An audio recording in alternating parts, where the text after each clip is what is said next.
कृष्णा। दोस्तों, अब हम आपको नरक चतुर्थी के बारे में कथा सुनाते हैं।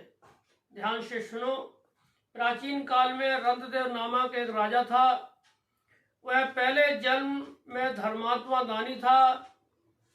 उसी पूर्वकृत कर्मों से इस जन्म में भी राजा ने अपार धनादि देकर सत्कार किए। जब उसका अंत समय आया तब राजा यमराज के दूत उन्हें लेने आए।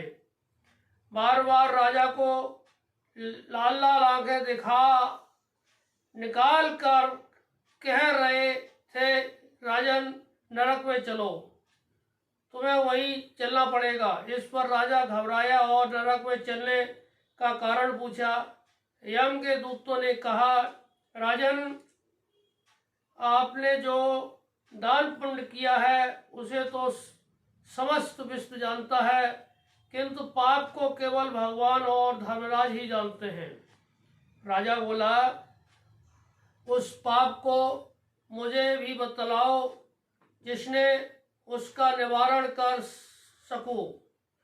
यमदूत बोले, एक बार तेरे द्वार से भूख से व्याकुल एक ब्राह्मण लौट गया था, जिससे तूने नरक में जाना पड़ेगा।